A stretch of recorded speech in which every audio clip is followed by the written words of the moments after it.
Welcome, and thank you all for joining us today. Today's UBS Center webcast is on the topic of falling fertility and economic growth. My name is Maya Eden, and I am a professor of economics here at the University of Zurich, as well as a CEPR affiliate and an affiliated professor at the UBS Center. I'm thrilled to be your host for this exciting discussion. In recent decades, nearly all major economies have seen sharp declines in fertility rates. What does this mean for the future of economic growth? To help us navigate this question, I'm pleased to welcome Professor Michael Peetels, who is an associate professor of economics at Yale University and a research affiliate at CEPR. In the past semester, we were fortunate to have him here at the University of Zurich as a visitor. His work focuses on economic growth and long-run development, with a particular interest in firm dynamics, structural change, and the spatial distribution of economic activity. He also examines how large-scale migration and structural transformation have shaped inequality across regions and over time, drawing on both theoretical models and rich historical data. A central theme in his research explores the linkage between population growth and innovation. Before we start, I'd like to give you, our audience, some logistical information. The webcast is interactive. Professor Peetels will be conducting live polls throughout the presentation, and you'll be able to ask your own questions for the Q&A. To participate, open a new tab in your browser, on your phone or on your computer. Then go to menti.com, that's MENT.I.com, and type in the code 35665888. That's 35665888. We'll get to the Q&A session in about half an hour after the conclusion of Professor Peetels' presentation. Even if you don't have your own questions, you can upvote the best questions so that we'll be sure to get to those first. All right, let's begin. Professor Peetels, the floor is yours. Well, thank you so much, Maya, for this kind introduction. I want to also thank the UBS Center for Economics and Society for hosting this webcast. And in particular, and most importantly, obviously, want to thank all of you in the audience for being with us today. So as Maya already mentioned, despite this being a virtual presentation, I really hope that we can make this interactive, both in the Q&A after the presentation, but most importantly, during the live polls during my talk. And to jump right in, I actually want to start with a live poll. The first question that I want to ask you is, what was the rate of global population growth in 1900, 1950, and 2000? I also want to point out this is not an exam, so you don't have to open ChatGPT in the background to get to the right answer, but we want to hear from you. And so if you go to the Menti app or the Menti browser on your computer, you can see three sliders with 0% on the left and 10% on the right, and you can just move these sliders to tell us your best estimate about the rate of global population growth in 1900 at the top, 1950 in the middle, and 2000 in the bottom. We're going to come back to your polling results in a couple of seconds, and then see how closely you were related to the data. So population growth has always been a concern. What's new in the current debate is the source of these concerns has been shifting. Right? In the 1960s and 1970s, there was a huge discussion about population growth, but that discussion was about overpopulation.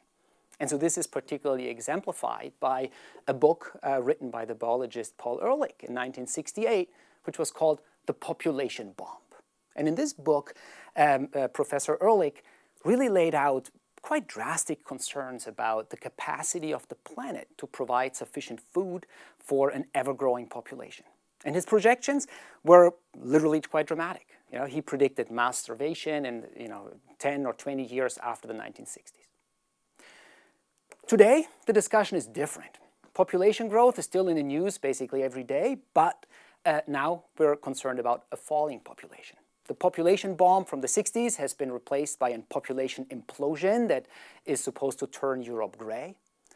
Many countries in Asia, Japan, South Korea have seen very slow population growth and very low fertility rates in the past decades, to an extent that the New York Times is even wondering whether South Korea is disappearing.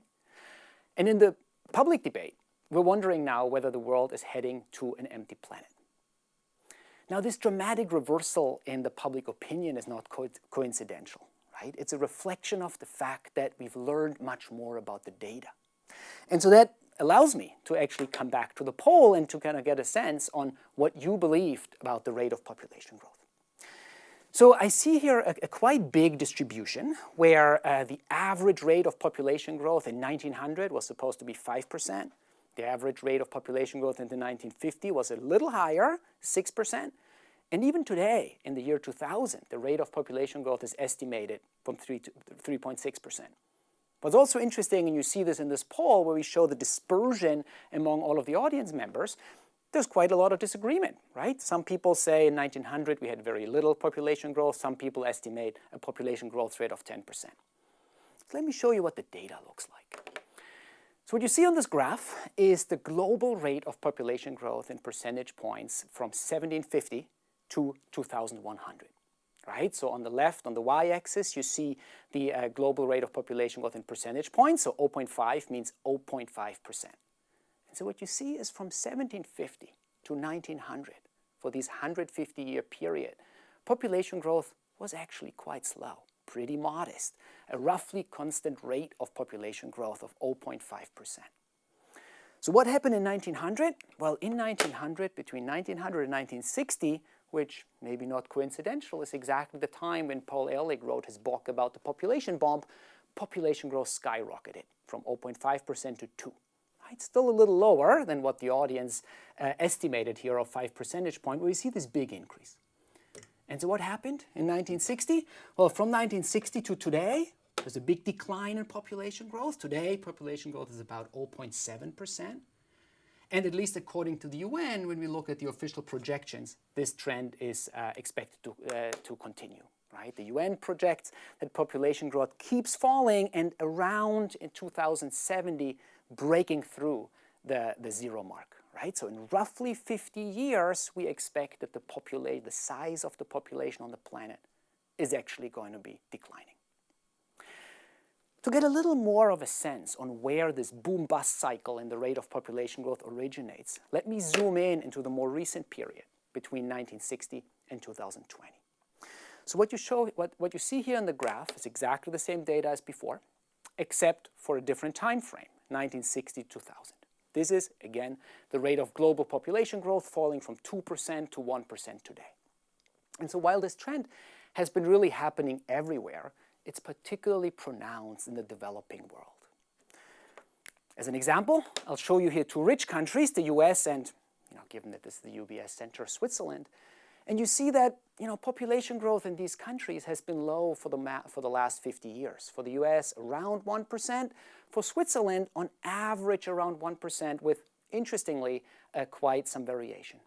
Spoiler alert, later for this presentation, I'm going to show you that a big chunk of this variation in population growth in Switzerland is actually due to immigration. We're going to come back to this at the end of this talk. Now, in stark contrast to the experience of the US and Switzerland, look at some of these countries, some of these developing countries in 1960 that became rich in the last 50 years. The poster child of the demographic transition is obviously South Korea. Right? This is the data from South Korea. And you see, for the last 60 years, that's only 2 generations, population growth has changed dramatically, from 3% in 1960 to essentially 0% today. And while South Korea might be special, again, remember the New York Times headline is South Korea disappearing, it's really quite representative of what we've seen in many developing countries. Right? Here I show you 3. India in orange, China in yellow, Brazil in green. And for all of these countries, you see the same trend. Population growth is falling from 2 to 2.5%, 3% in the 1960s and 70s to about 1% today. Now, let me now jump to the second audience poll, which is really trying to understand what the demographic transition looks like for a family like yours. So I have 2 questions here on the Menti poll. Again, you can use the now familiar slider. And the first question is, how many siblings do you have, including yourself? right? So if you have 2 siblings, the right number is 3, okay? The second question which I want to ask you is, how many children do you have yourself? Or for the younger folks in the audience, how many children do you plan to have? And so we're going to come back to this poll in 2 or 3 minutes. We're going to think about how the demographic transition in your family relates to the overall experience of Switzerland or the world. So while we're waiting for these answers, let me again remind you how population growth operates, right? Population growth is the combination of an inflow in the population, new people, we usually refer to them as children, and an outflow out of the population, which is people dying. So population growth occurs if the number of children exceeds the number of people dying at each point in time. And so, that implies that if population growth is falling, this could be due to 2 reasons. Either we're going to have less children, less birth, or we're going to have people dying at a faster rate.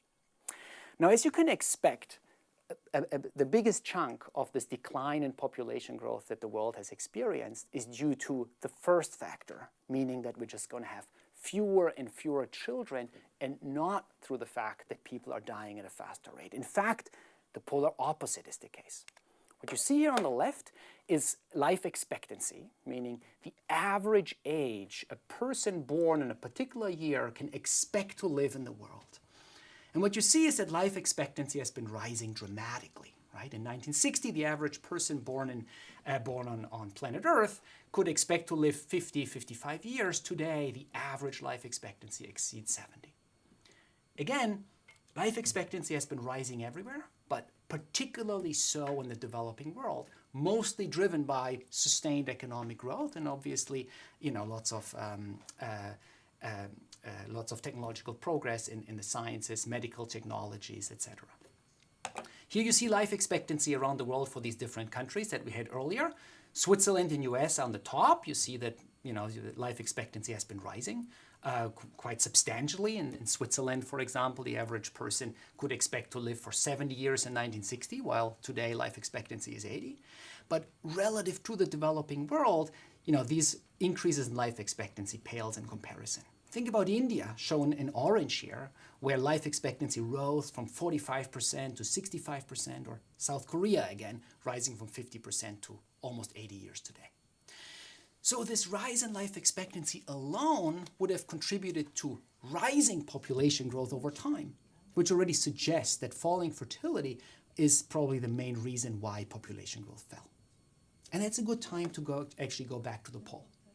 So earlier I asked you about your own demographic transition, and you see exactly how this demographic transition that we've seen in the world is very much present across all audience members, right? On average, the number of siblings that you, including yourself, have is 2.3. Today, the number of children that you have or plan to have is much lower, 1.5, right? So even in your lifetime, within a single generation, we see quite a drastic decline in fertility. And in fact, these numbers roughly line up with what we see in the world. Here I show you the fertility rate again for the entire world, right?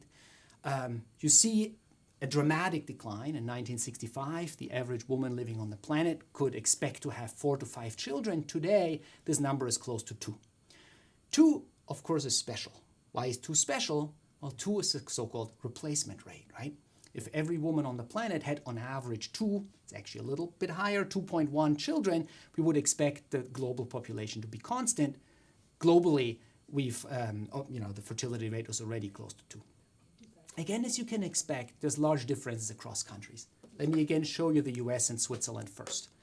The US and Switzerland, quite representative of most countries in the rich world, have been close to the replacement rate for quite a long time. Right? Since 1970, roughly, the US and Switzerland was close to the replacement rate, quite similar to your results in the poll, 2.3, 1.5. But if you look at the developing world, the falls in fertility rate are just staggering. Here you see, again, South Korea. Right? South Korea, a drop in fertility from about 6 children in 1960 to slightly less than 1 child today. And again, this fall in fertility in South Korea is quite representative of the rest of the planet. Here you see the numbers for, again, India, China, and Brazil, which show the same pattern. 4 to 5 children in 1960 to 1970, roughly replacement level fertility today. So what's so fascinating about population growth, both for me as a social scientist, but I think also for the public debate, and that's why this topic is so hotly debated, is that falling population growth is a real macro trend. What do I mean by macro trend? By macro trend, I mean that it really affects all aspects of society and raises just very fundamental questions. Right? The type of question that probably came to your mind when you listened to this talk is, why is fertility falling? Does this reflect maybe changing economic opportunities? Or maybe are these just changes in gender equality and reproductive autonomy? And that's obviously, very important if we think whether this falling fertility should be a sign of concern or not. If falling fertility is simply the reflection of the fact that couples' desired fertility is close to what we see today, then maybe this falling fertility rate is great progress and we should be very happy about it. There's obviously big questions about what this means for the functioning of our society. What does a welfare state look like within a population that keeps aging? Are institutions like Social Security or pay-as-you-go pension system even sustainable when the population ages? There's an important environmental angle to this whole debate, right? To the extent that environmental degradation, losses of biodiversity, climate change are all driven by human economic activity, maybe having less feet on the planet just reduces the footprint that humanity lives on our planet. And so maybe that should be, that should be seen as progress. There's also a political dimension. In many democratic societies, an aging population also implies that political power shifts from the young to the old. What does this mean about political decision making? What does that mean about how societies prepare for the future? And finally, there's obviously an economic angle. To what extent does this trend of population growth have important implications for the future of economic growth and future economic productivity? While all of these questions are very interesting and important, and we might get to some of them in the Q&A, today I'm going to focus on this last one. I'm going to focus on the relationship between population growth and economic growth and productivity.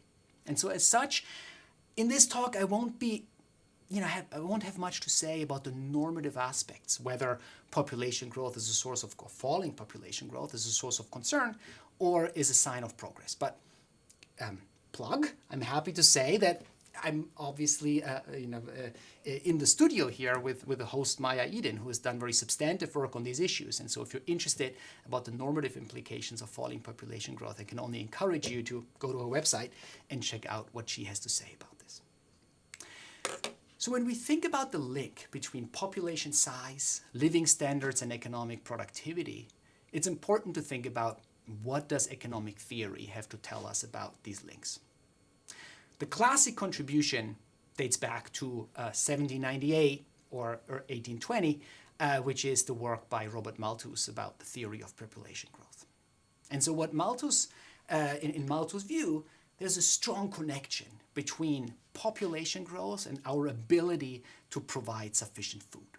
And so his main argument was to say, well, because there are decreasing returns to scale in agriculture, having more people on the planet lowers income per capita, lowers living standard, and reduces aggregate productivity.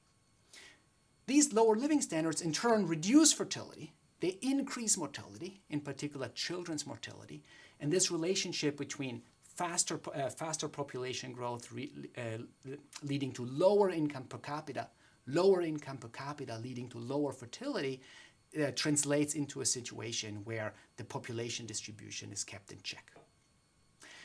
Now, this theory is quite successful qualitatively to explain this broad time series trend, while through most of the 16th, 17th, and early 18th century, the world has experienced a relatively stable population and relatively little income per capita growth.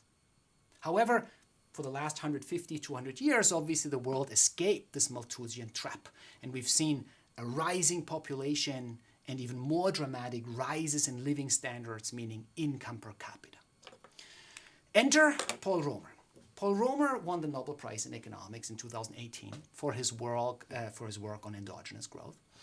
And the key insight of the Romerian view of the world is that the final source of economic growth and economic prosperity are better technologies, scientific discoveries, and new ideas.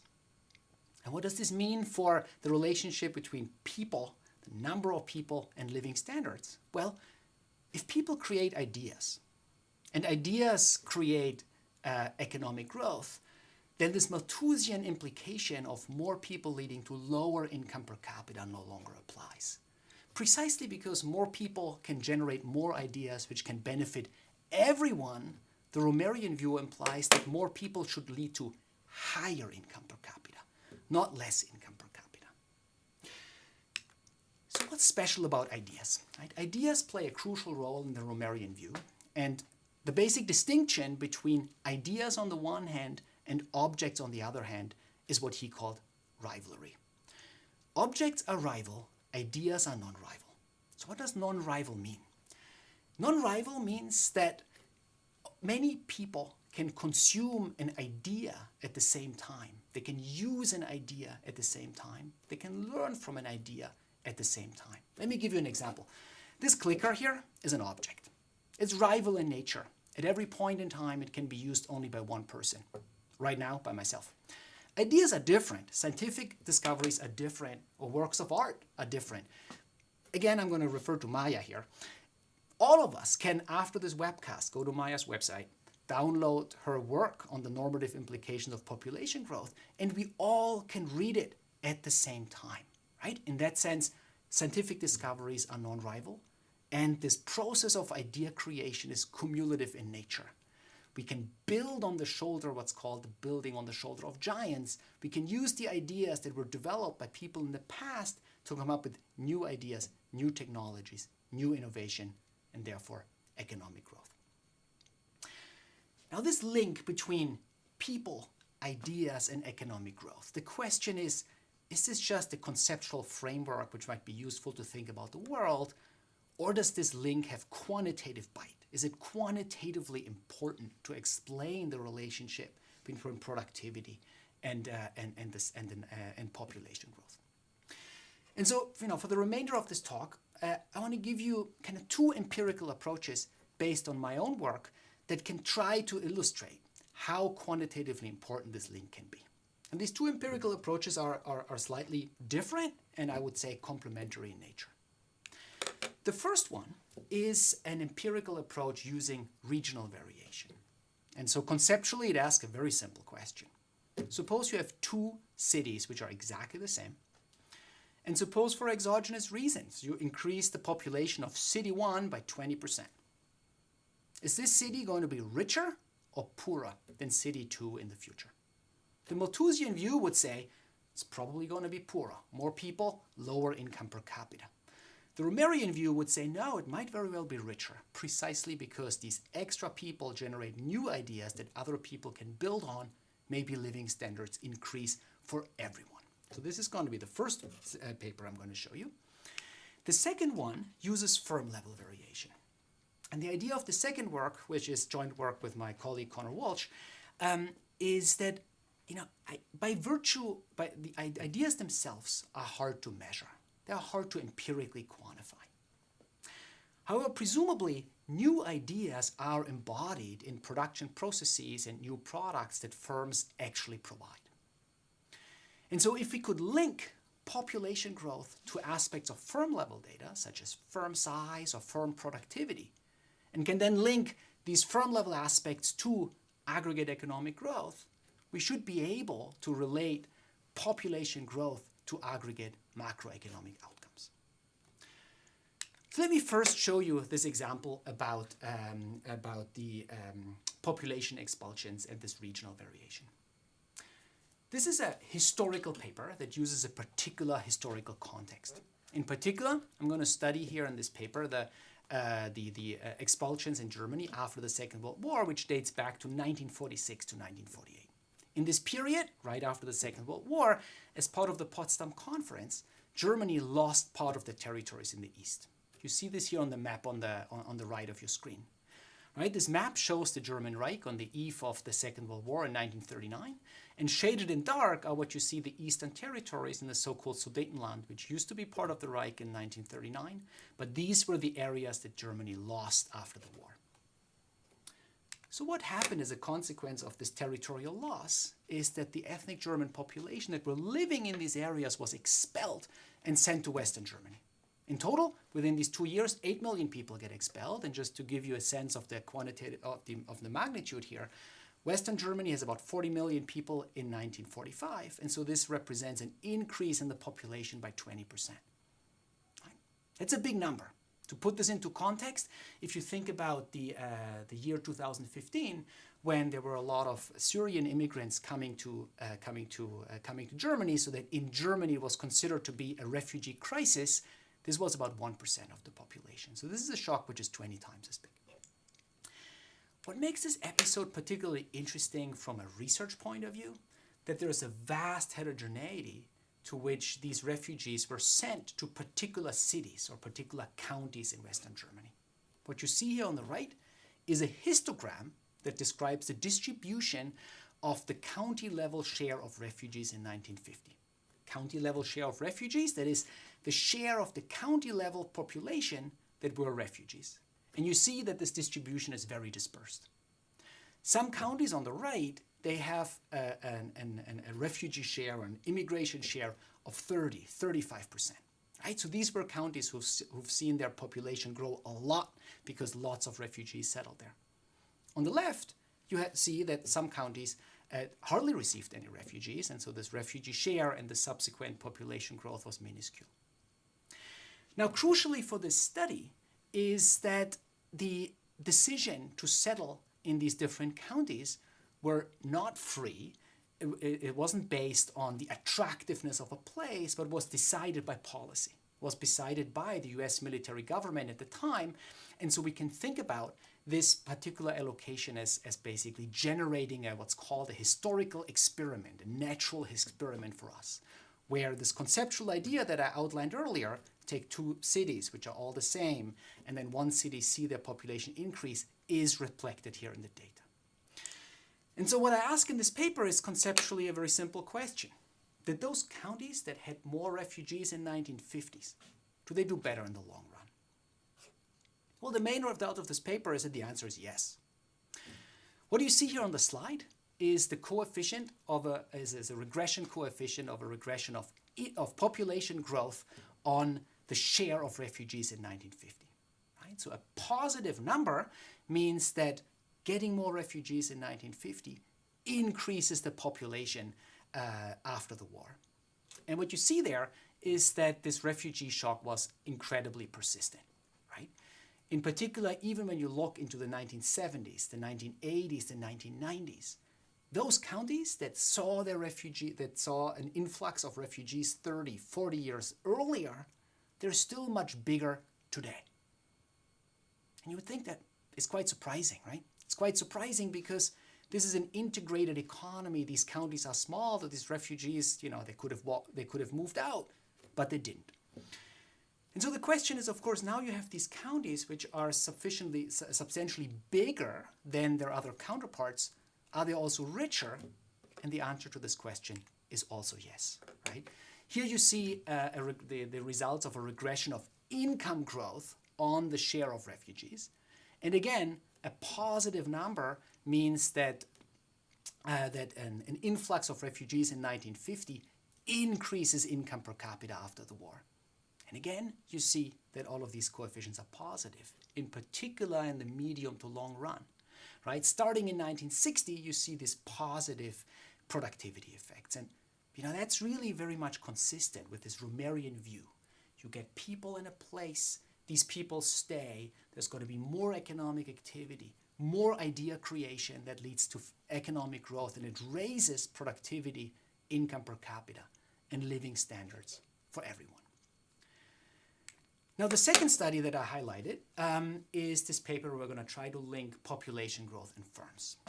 And this paper really tries to take this idea of the Schumpeterian view of the world, this idea of creative destruction, seriously. So in his writing, Schumpeter highlighted that creative destruction on the one hand and economic growth, on the other hand, are really two sides of the same coin, right? And to kind of paraphrase his argument in a simple way, the main economics of creative destruction, they kind of highlight that new technologies, better products, better processes, they're encapsulated in new firms.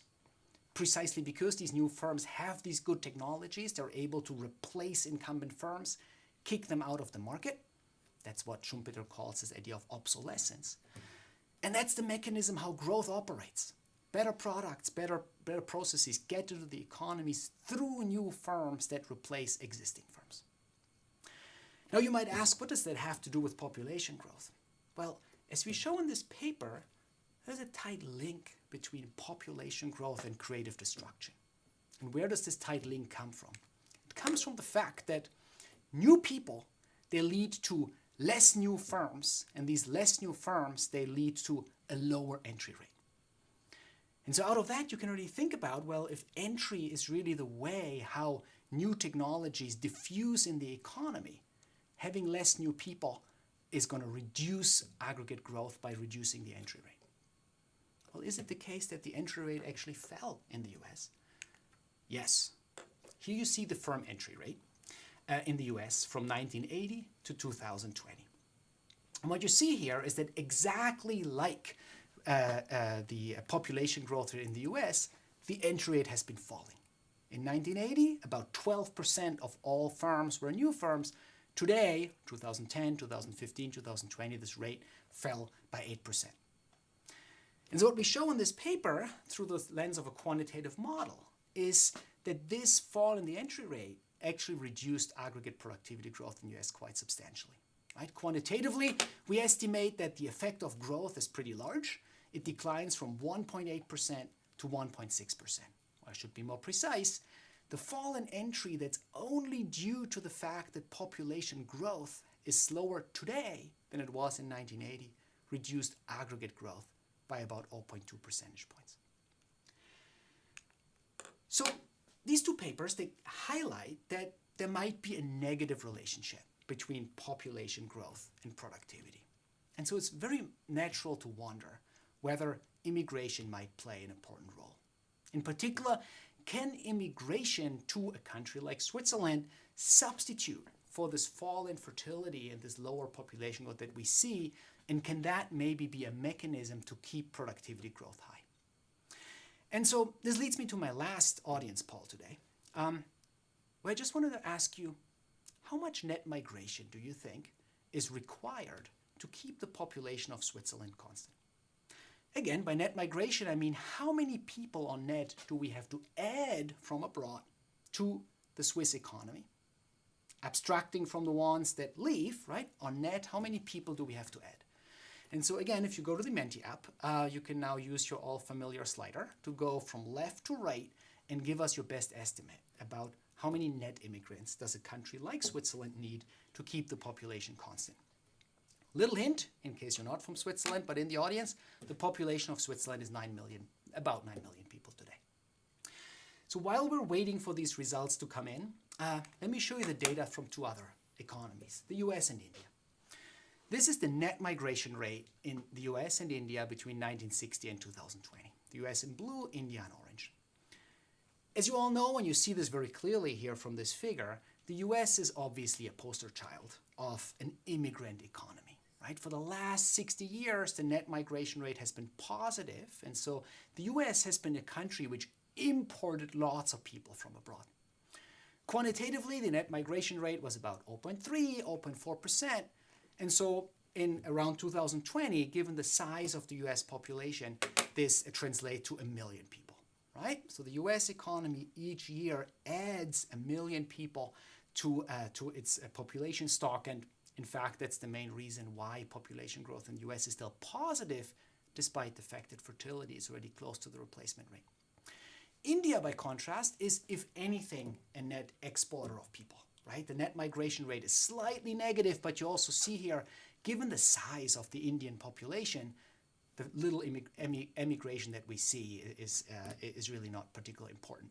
But what this figure highlights, and I think we're going to come back to this maybe in the Q&A, that migration can be a possibility to achieve population growth, but really only for rich countries, which are the natural destinations of international migrants. So now we can go back to Switzerland, and we can go back to the audience polls. So, you know, in Switzerland, as you know, I asked you before, how many people do we need? Unfortunately, on my screen down here, I don't see the results right now, so I can't really comment on, oh, here we go. Okay, so the number of immigrants that Switzerland needs on net is about 94,000. That's on average. Again, there's going to be a big distribution that some of you say we need 200,000 people, some of them say far less. Well, these 94,000 is actually quite a good guess. It's actually a little higher than what Switzerland needs, and you can see this from here. So Switzerland, this is the net migration rate, has been fluctuating quite a lot, and I promised you earlier when you saw the quite sizable variation in population growth in the Switzerland, that actually tracks the net migration rate quite closely. So a big reason why population growth in Switzerland varies over time is precisely because the net migration rate varies over time. In the 70s and 80s, Switzerland, or early 80s, Switzerland was a net exporter of people. More people left Switzerland than came in.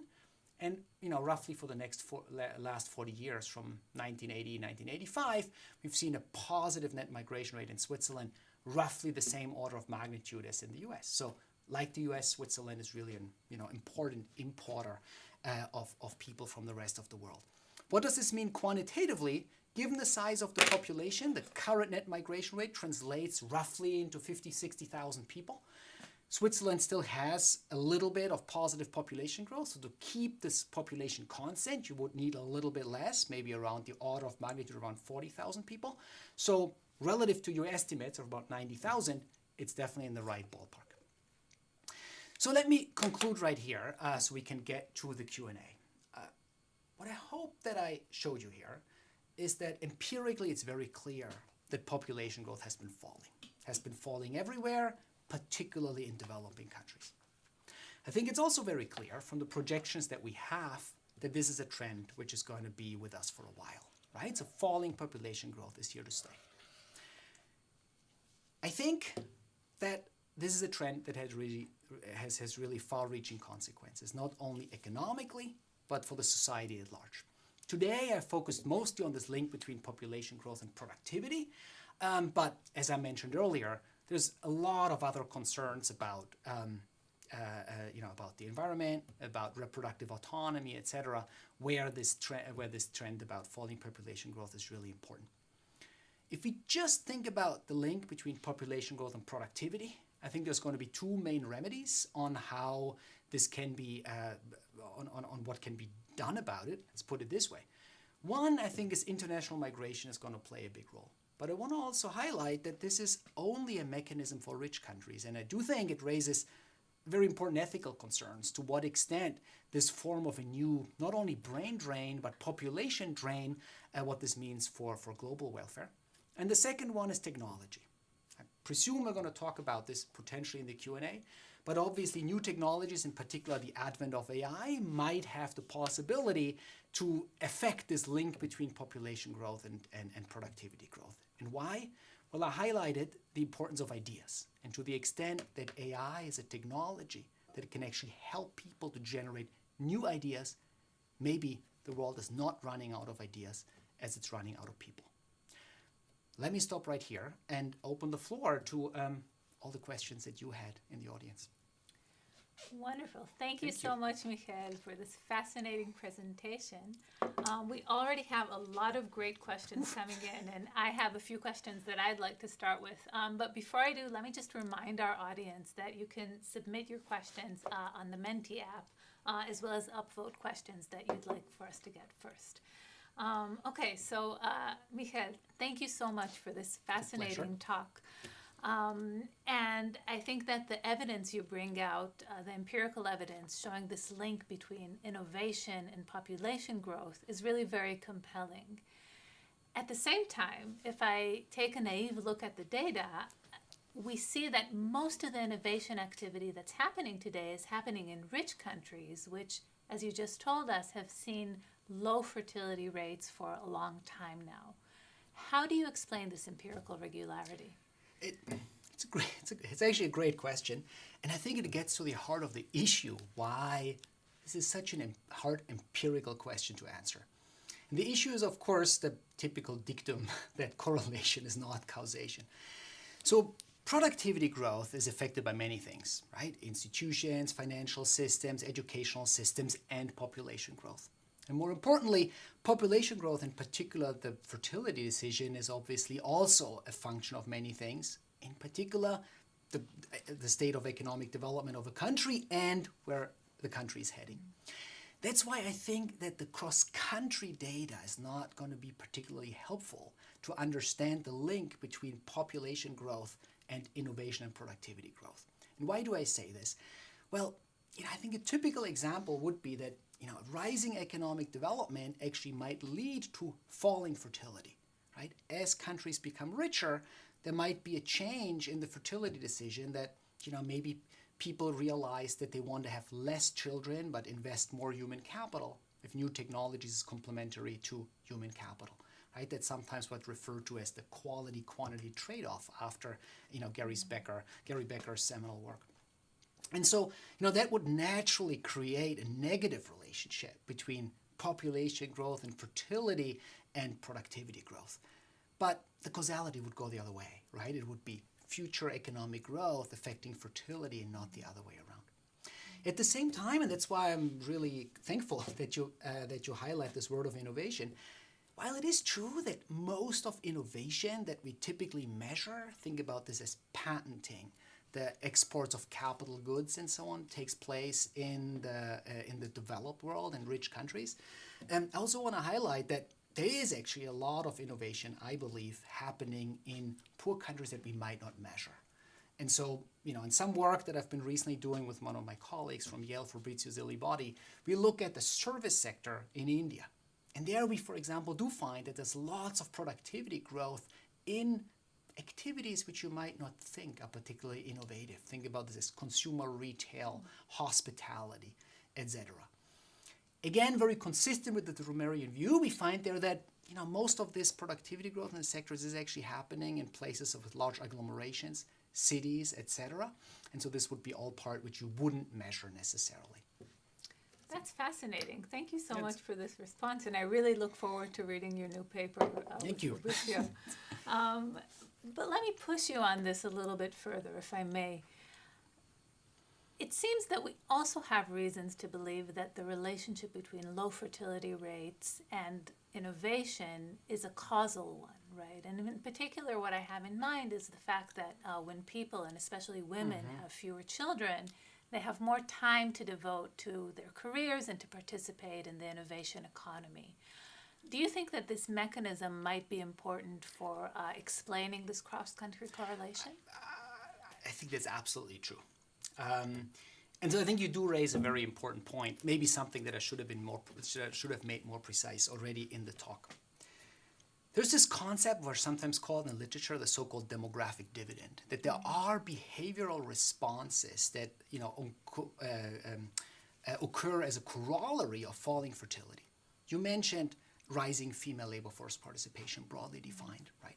We've seen that mechanism was arguably very important in the US, where we've seen female labor force participation rising dramatically from exactly 1980 to 1990, the time of falling fertility. So if these trends occur at the same time, you got two things going on. Fertility is going down, labor force participation is rising, and I think empirically that's a clear reason on why the falling population growth rate in the US didn't translate yet into a falling labor force growth rate. I think there are two other interesting behavioral responses which operate in a similar way. One, I mentioned this already briefly, is education. Right? To the extent that falling fertility is correlated with higher educational investments, we see fertility falling, human capital rising. Again, we've seen this in the US, we've seen this in Europe in the past, we've seen this in the developing world today, where educational expenditures are rising. And finally, and this is actually something which I think receives maybe too little attention, is again this form of urbanization. Right? Particularly if we think about ideas being important, most of innovative, economic in particular, innovative activity takes place in cities.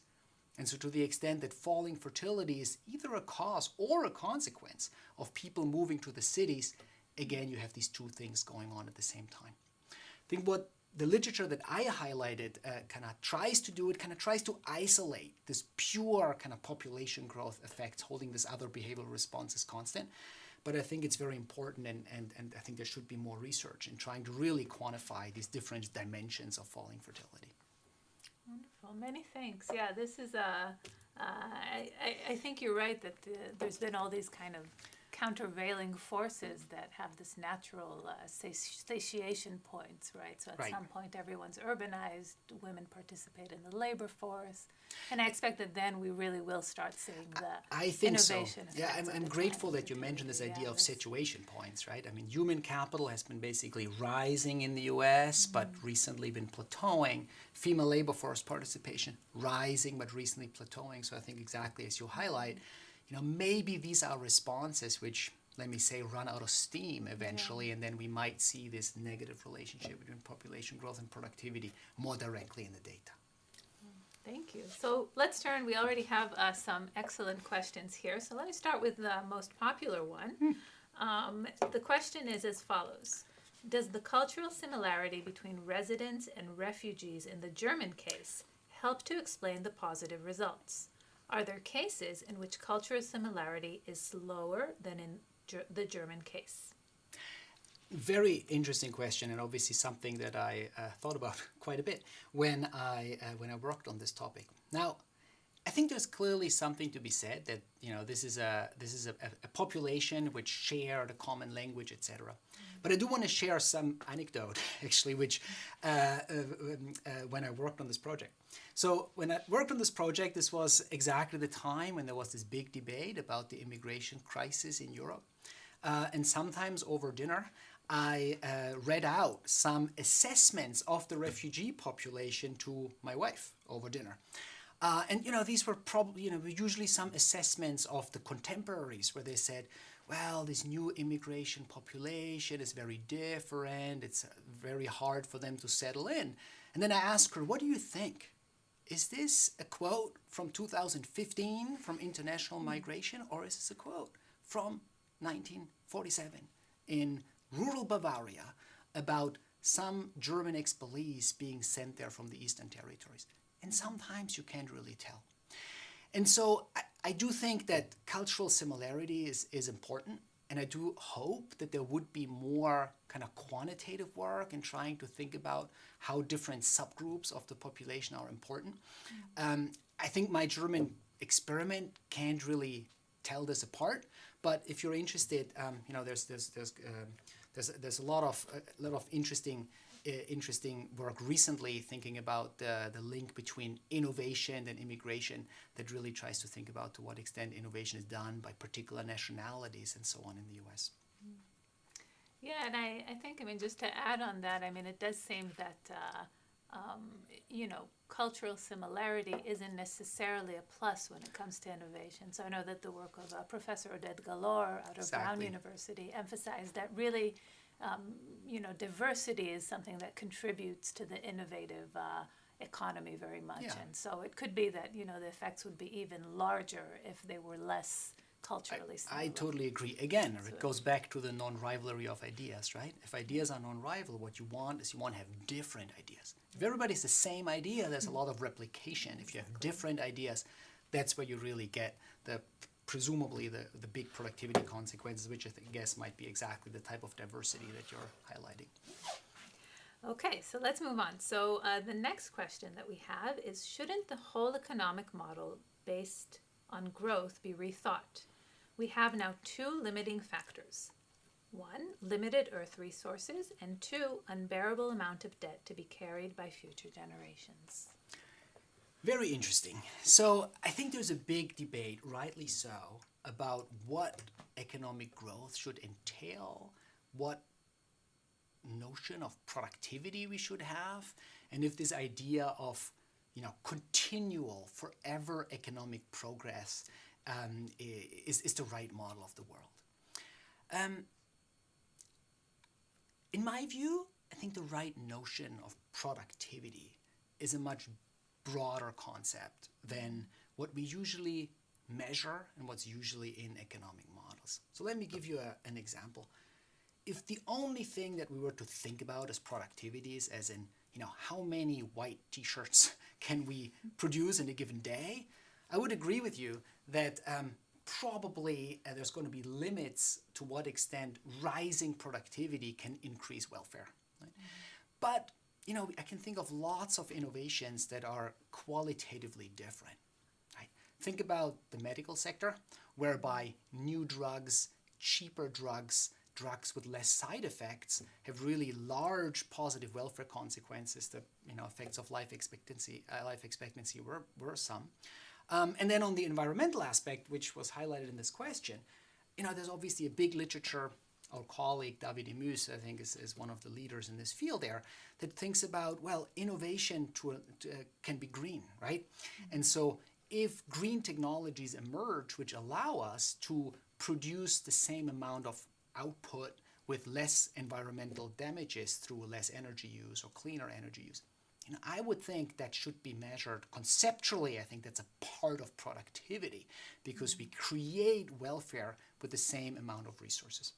Now, I can't help to also plug in a paper that I'm currently working on, which is exactly about this notion of degrowth, which is with my co-authors Philippe Aguillon, Fabrizio Zelibotti, Matt Schwartzman, and our colleague from Zurich, Timo Boppard, where we exactly highlight this distinction between economic growth being driven by rising quantity growth and rising quality growth. And what we say there, I think exactly like this question highlighted, right? If economic growth was driven by rising quantity growth, there's going to be an important trade-off between rising welfare and environmental damages. However, if there is a way to generate economic growth through rising quality rather than rising quantity, there might be a path of sustaining economic growth without, blowing up the planet, if you put it this way. Thank you. That makes a lot of sense to me. Okay, let's move on to the next question. So should governments try to influence fertility rates or not? Please share ethical, practical, and philosophical questions about state intervention versus adaptation. Thanks in advance. Ooh, that's a big question. I wish we had another hour to answer this. In particular, with you being here, Maya, who I know works a lot on exactly these normative aspects. Okay, so first of all, let me say, I'm really not an expert in this normative aspects of this question. In particular, because the audience asks so broadly about the ethical and the practical points of view. The first thing I want to say is, I think fertility is probably one of the most private decisions that individuals have. So I think just conceptually, I'm very wary about kind of government interventions in that particular sphere. And I think if we look back in history, there were just so many examples of government policies which just led to atrocious outcomes on this dimension. The second question, which I think we need to ask, is, why is fertility falling? Is this something whereby couples want to have more children, but somehow they can't get to this higher number, maybe because of economic concerns, maybe about career concerns, or is a low fertility rate actually just very close to what people want? And so my reading of this empirical literature, again, I'm not a particular expert there, but my reading of this empirical literature is that policies don't really have a very large effect. Right? If you just look at rich countries, Germany and Switzerland and the Scandinavian countries in the US, the amount of the institutional differences are large. Right? The monetary subsidies for kids, the extent to which daycare is provided. I think Switzerland and Germany is a particular case in point. But we don't see very systematic difference in fertility, which to me leads to believe that, maybe that's just what desired fertility looks like. However, now I can't let this pass because Maya worked on this so substantively. So do you want to add anything to this? Well, I second what you say, and that this is a very complex question, both because I think that we don't yet have a clear understanding on the philosophical level of whether the decline in fertility is a bad thing or a good thing, or how should we think about sort of the value of life of all these people who could have been born but aren't born. That's an unresolved issue. And on top of that, what you mentioned is there is this important distinction, I think, between thinking about whether something is good or bad and whether a government should intervene in that decision, right? So I mean, even if we think that it's a sad thing that, you know, there won't be as many people in the future, it's still not enough in order to argue that governments should try and affect this decision, which is, you know, a very private decision and something that we think of as being, you know, something within people's autonomy. Right. So it's a complicated question. But it's an important one, so thanks so much for asking that. Absolutely. Actually, unfortunately, this is all we have time for. Time flies. Even though we have, so many great questions here that I'm sorry we didn't get a chance to get to. I do want to say, if there's anybody in the audience who didn't get their question answered, feel free to reach out by email. You can find my email probably somewhere on the UBS website. I'm at Yale, m.peters@yale.edu. Yeah, there are definitely many great questions that we just didn't have time to get to.